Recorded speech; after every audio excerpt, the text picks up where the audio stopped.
Well, we switch our focus to football now on the SportsMax zone.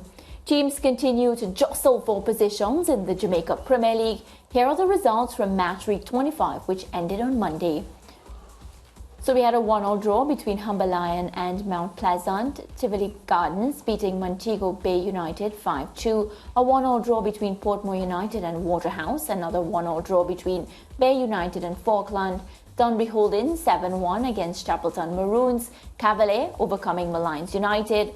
And Arnett Gardens keeping that clean sheet 3-0 against Harbour View. Well, Waterhouse and Cavalier both found themselves in hot water. However, after both fielded ineligible players, when Waterhouse beat Cavalier 1-0 on the 23rd of April. Professional Football Jamaica Limited released a statement about the issue. The Professional Football Jamaica Limited wishes to advise that there has been an adjustment in the 2022-23 Jamaica Premier League point standings as at match week 24. April 23rd and 24, 2023, resulting from an infringement of the regulations governing the JPL. An official report from the Jamaica Football Federation's Competitions Committee indicates that two clubs, Waterhouse FC and Cavalier SC, were in breach of Article 18.3 of the JFF's disciplinary code. So the code states the following: incur automatic suspension from the next match, 5 cautions received in 5 different matches of the same competition in competitions organized by FIFA or JFF. A second suspension of 1 game would result after the awarding of an additional 4 cards. For every 3 cards thereafter, a 1-match suspension would result. So the players who were adjudged to be ineligible for match 186 between Waterhouse FC and Cavalier FC were Shaquille Bradford and Christopher Ainsworth. Alright, so let's take a look now at how the table looks after the adjustments and with 1 round to play in the regular season. So Arnett Gardens at the top of the table on 52 points, Cavalier on 49 points, Mount Pleasant in 3rd position on 46, and Harbour View in 4th position on 43. At the bottom of the table, as you can see, Falkland and Chapelton Maroons, who will be relegated. So joining us now, our in-house football analyst, Leger Williams. Leger, so much drama in the JPL this past week. Did you have anything to do with it? No, never. And I'm never around any drama in America. But with that being said, Waterhouse and Cavalier, especially for Waterhouse, it was a bad week for them because not only did they lose 3 points that they would have had, but they also drew with Portmore. They lost some goal difference as well, which could be really pivotal. And it's the goal difference that has knocked them out of the top 6 to begin with, because they're still level on points with Dumbo Holding. Dumbo Holding had a huge victory against Chapelton Maroons, who are just giving out teams goals for fun at this point, conceding 14 over the last 2 weeks. So Dumbo Holding are now in pole position in that 6th position to go to the playoffs. Waterhouse, they'll be playing next week with the hopes of trying to get back into the top 6. So there's a lot of things going on with only 1 match week left. So as I said, a lot of drama going on. I'm here for it. I'm welcoming it. He just said he doesn't be involved in drama, but he's here for it.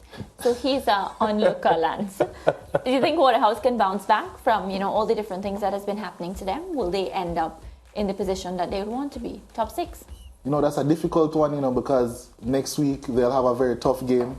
They'll be playing against a very tough Humber Lion team. Humber Lion only 3 points ahead of them, but Humber Lion have proven to be very difficult to beat. They drew with Portmore 2 weeks ago. They drew with Mount Pleasant, who are coming off of a 7-0 win last week. So Waterhouse are a team that they're going to have to come out. They're going to have to play really well against that Humber Lion team and hope for the best. And yeah, they'll have to hope that Dumbo Holding doesn't win.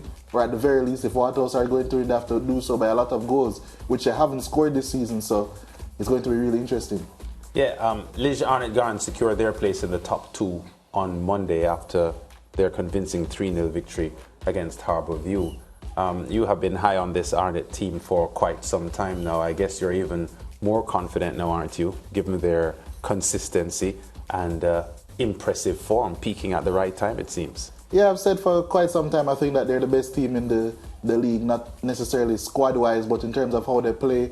They do have a very good squad in addition to that, but I think they're playing some really good football. They're coached really well as well. So Arnett Gardens have been my favourites for quite some time.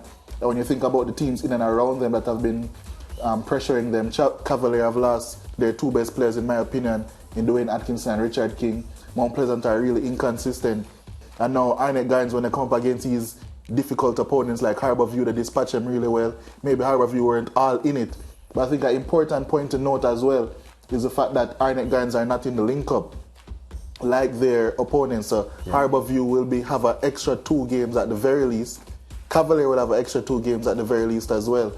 So Arnett will have that rest in addition to the fact that they'll be getting an automatic bye to the semi-final. So they'll be very fresh and they'll be looking to really take advantage of that. Yeah, speaking about fresh, at the end of the performance, Rishi K. Nelson, he was the man of the match. He was awarded man of the match. And I heard our commentator telling him that, he looked a bit exhausted after the match, speaking to the fact that Harbour View pushed them and whatnot. How do you rate that player? Rishi Kelson is a really good player. He's a very brisk winger, always looking to make things happen. He doesn't start very often because Arnett have they have a very wide variety of wingers, different types of wingers that they can call upon. Arboin, they marry Deacon as well. So they have a lot of variety at that position. So whenever he comes on, he does usually make an impact. I think he's an impact player. I think he can have a lot to say in the playoffs as well. So that's just another part of the Arnett squad that I think they can be really positive about going into the playoffs. And Chase Smith, he was among the goals, his performance. He's always, since he's gone to Arnett, he's really been amongst the goals. I rate him really highly, actually, because of the profile of player that he is. Very rarely do you get a winger that is more of a goal threat as opposed to a creator, especially in the Jamaican game, because most of them are so accustomed to, just trying to be like a stereotypical winger, stay on the flanks, try and maybe get crosses in, although they don't do it very well. He's one that arrives late into the box, always in good positions to score goals. And that's the most important thing, because when you repeat quality actions, you get repeatable success. So that's what he's been doing. He's been getting in positions, he's been scoring goals. And if Arnett Gardens are going to get that top spot and they're going to eventually be crowned champions of the Jamaica Premier League, he will be extremely important to that. Yeah, just one more thing before you go, Liz, because we spoke before on this, but I just want you to emphasize that the culture of this Arnett team has changed because of how good they are defensively. 5 games now in a row without conceding a goal, and that isn't Arnett. Even the last time when Arnett won the Premier League back in 2017, they had the worst defensive record of the top 6 teams making the playoffs. It's just that no matter how many goals you score, they would score more. That's how they played. But there is clearly an emphasis now of a more organized defensive setup, and it's working well for them. Yeah, it really is working well for them, and that wasn't all the case throughout the season. Yes. But as the season has gone on, they've improved defensively a lot, and they're focusing on starting from the back more. They have a very solid defensive line, as you mentioned, but their left back goes forward a lot, so the onus is on the rest of the back line to stay put. Then you have 2 very solid defensive midfielders in front of them at all times, whether it be Purcell and Guthrie, or Guthrie and Marlon Martin as well. Yeah. So they have a lot of good defensive players in front of the back 4 as well, a solid keeper, whoever they choose to play, whether it be Acha Hutchinson or Eric Edwards. So Arnett Gardens, they've always been my pick. Yeah. And as a production man, the prediction man myself, Sir Lance, not to take too long, but I was walking in the office the other day and someone looked at me and called me Frankie Paul. Yeah. And I was wondering why. And, it dawned on me because I'm a music man myself, and I realized it was because I know the score. So it's just because people are looking at me for inspiration and predictions. It's not good to blow your own trumpet. All right, Frankie Paul. That's a good one. That's a good one. I like that. A top reggae singer of the past, Frankie Paul. And reappearing here in the name of Leger Williams on the SportsMax Zone. Back with more after this. When we come back, Mariah has a second set of zone updates.